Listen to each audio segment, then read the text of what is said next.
আমার আজকের স্বাস্থ্য টিপস রমজান মাসে ইফতার থেকে সেহরি পর্যন্ত কী খেলে শরীর সুস্থ স্বতঃস্ফূর্ত থাকবে। রমজানের সেহরিতে খাওয়া খাবারটা শরীরের জন্য খুবই ইম্পর্ট্যান্ট, যেহেতু সেহরি থেকে শুরু করে ইফতার পর্যন্ত পুরো সময়টাতে শরীরে এনার্জি ধরে রাখার জন্য সেহরিতে খাওয়া খাবারের উপর ডিপেন্ড করতে হয়।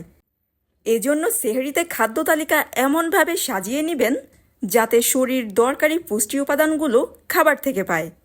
সেহরিতে কার্বোহাইড্রেট জাতীয় খাবার যেমন ভাত রাখতে পারেন। চেষ্টা করবেন সাদা চালের পরিবর্তে লাল চালের ভাত খাওয়ার, কারণ লাল চালে প্রচুর পরিমাণে ফাইবার থাকে, অনেকক্ষণ পর্যন্ত পেট ভরা থাকে, আবার পরিমাণে কম খেলেও পেট ভরে যায়। ভাতের সাথে তরকারি কি রাখবেন? প্রোটিন সমৃদ্ধ খাবার তরকারিতে অ্যাড করতে পারেন, যেমন মাছ, ডিম, মাংস। এছাড়া ডালেও কিন্তু প্রচুর পরিমাণে প্রোটিন থাকে।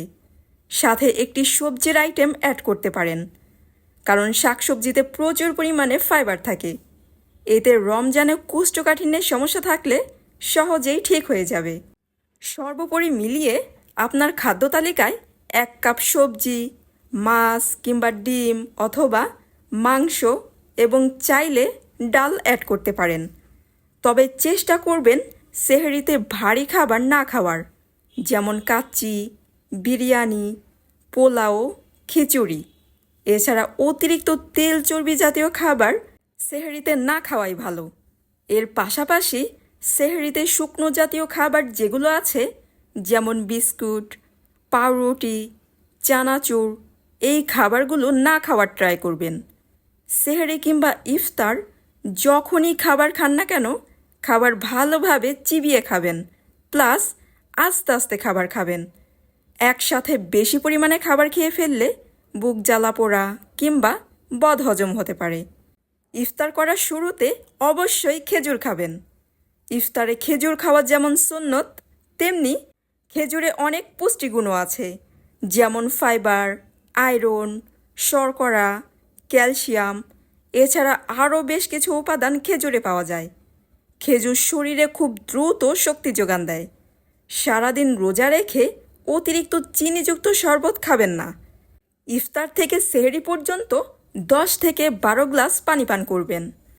এই 10 থেকে 12 গ্লাস পানি কিন্তু একসাথে পান করবেন না, ধাপে ধাপে পান করবেন। যেমন ইফতার থেকে সেহরি পর্যন্ত পুরো মধ্যবর্তী যেই সময়টা থাকে, পুরো সময়টাতে ধাপে ধাপে খেতে পারেন, কারণ একসঙ্গে বেশি পরিমাণে পানি খেলে পেটে ব্যথা শুরু হতে পারে। এর পাশাপাশি ডাবের পানি, বেলের শরবত, তরমুজের শরবত খেতে পারেন। আপনার খাবার মেনুতে যেই ফলগুলো খোসাসহ খাওয়া যায়, সেগুলো চেষ্টা করবেন খোসাসহ খাওয়ার। এতে ভালো পরিমাণের ফাইবার পাবেন। ইফতারে ভাজা পোড়া খাবার না খেয়ে দই চিরা কলা, ওটস, টক দই, ফালুদা এই জাতীয় খাবার খাওয়ার চেষ্টা করবেন। এছাড়া ইফতার আইটেমে 5 মিশালি সবজি খিচুড়ি রাখতে পারেন। চাল, ডাল, বিভিন্ন ধরনের সবজি দিয়ে রান্না করে নিতে পারেন। এটা শরীরের জন্য বেশ উপকারী।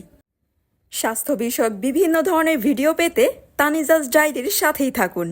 ধন্যবাদ।